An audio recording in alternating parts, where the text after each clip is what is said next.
નમસ્કાર, જય દ્વારકાધીશ, જય માતાજી, Mahadev Har. Welcome back to my Lily's kitchen. તો હમણાં ઉપવાસ અધિક માસ ચાલે છે, તો નવી તમારી સમક્ષ વાનગીઓ લઈને આવી રહી છું.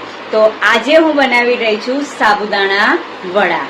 એની માટે મેં શું સામગ્રી લીધેલી છે તમને બતાવી દઉં. એની માટે મેં અહીંયા પલાળી દીધેલા હતા સાબુદાણા. 4 થી 5 કલાક પલાળ્યા છે. ઓછા પાણીમાં પલાળવાના, એટલે આવા દાણાદાર તમારા સાબુદાણા પલળે. ત્યારબાદ મેં લીધેલા છે અહીંયા બાફેલા બટેટા 6 થી 7 નંગ લીધેલા છે. આદુ મરચાની પેસ્ટ લીધેલી છે. સ્વાદ અનુસાર આપણે ખટાશ તરીકે લીંબુનો ઉપયોગ કરવાના છે.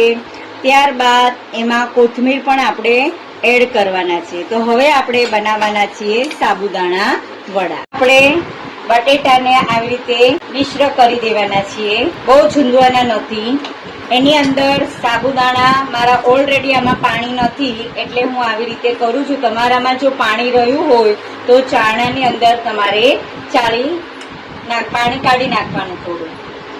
મેં આને એક રસ કરતા જવાના છે. બહુ હળવા હાથે આપણે આનો ઉપયોગ કરવાનો છે. આની અંદર આદુ મરચાની પેસ્ટ તમે જેવું તીખું ખાતા હોય એવું કરવાના છે, એટલે મેં થોડી અહીંયા રાખેલી છે, થોડીક જ એડ કરું છું. ત્યારબાદ આપણે આજે કોથમીર સુધારેલી લીધેલી હતી, એ કોથમીર આપણે એડ કરી દેવાની છે.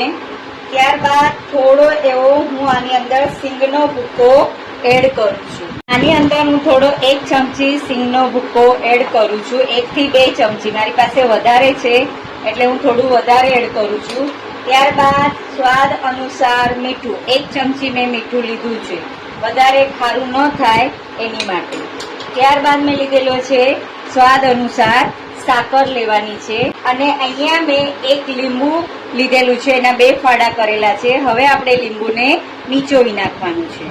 આ રીતે બિયા હોય તો છૂટા પડી જાય, અને આપણે લીંબુનો રસ કાઢી લીધેલો છે. થઈ ગયા પછી આપણે આવી રીતે સ્લેશ કરી દેવાનું છે બધું. એટલે આપણી ભાષામાં, આપણે કાઠિયાવાડની ભાષામાં બોલીએ તો બધું મિક્સ કરી દેવાનું છે. હવે એની અંદર જ હું 2 ચમચી રાજગરાનો લોટ એડ કરું છું, કારણ કે આપણે જ્યારે તળીએ ત્યારે સાબુદાણા છૂટા પડી જાય છે.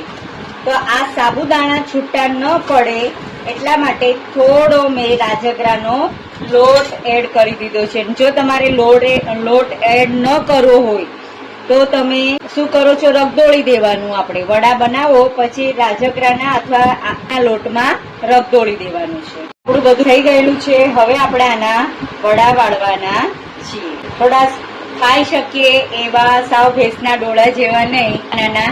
એટલે આ રીતે મેં વાળ્યા છે. મારા સાબુદાણા વડા બધા જ રેડી થઈ ગયા છે. હવે આપણે એને ધીમી આંચ પર તળવાના છીએ. અહીંયા મારું તેલ થઈ ગયેલું છે ગરમ. આપણે એક વડાને આ રીતે મૂકતા જવાના છીએ, ધીમા આંચ પર તળતા જવાના છીએ. આપણે આ રીતે બ્રાઉનિશ બદામી કલર જેવા આપણે તળવાના છે. તમે જુઓ છો અંદર તેલની અંદર એક પણ સાબુદાણા બહાર નીકળ્યા નથી. એટલે સેજ તમે રાજગરાનો લોટ નાખશો ને તો સાબુદાણા તમારા એવા ને એવા રહેશે અને સારી રીતે તળાશે. હવે આપણે આ બીજો ઘાણ પણ તળીએ છીએ. મારા બધા જ વડા તળાઈ ગયા છે. સાથે મેં અહીંયા સાબુદાણાના પાપડ તળેલા છે, સાબુદાણા બટેટાની વેફર છે, અને અહીંયા સુંદર મજાની ચટણી બનાવેલી છે. ચટણીની રેસીપી મેં તમને આગળ બતાવેલી છે. તો આ રીતે મારી ફરાળની સુંદર મજાની થાળી રેડી થઈ ગઈ છે. તમે પણ એકવાર આવી જ રીતે સાબુદાણા બટેટાના વડા બનાવજો, અને કેવા બને છે એની જરૂરથી મને કમેન્ટ કરજો. આ સાથે હું ફરી પાછી નવી રેસીપી લઈને તમને આવીશ. જો આ મારી રેસીપી તમને ગમી હોય તો સબસ્ક્રાઇબ અને બેલ આઇકન બટન જરૂર દબાવી દેજો. Thank you. થાળી તો રેડી થઈ ગઈ છે, પરંતુ એની સાથે ડેઝર્ટ તો જોઈએ કે નહીં આપણને. તો એની સાથે મેં અહીંયા મંગાવેલો છે જૈન કંપનીમાંથી, જૈન ડેરીમાંથી મેંગો જ્યુસ. અહીંયા કેરીનો મેં આ જૈનનો વાપરું છું. તમે પણ એકવાર જૈન ડેરીનો જરૂરથી મેંગો જ્યુસ મંગાવજો. કેવો લાગે છે એની જરૂરથી કમેન્ટ કરજો. Thank you.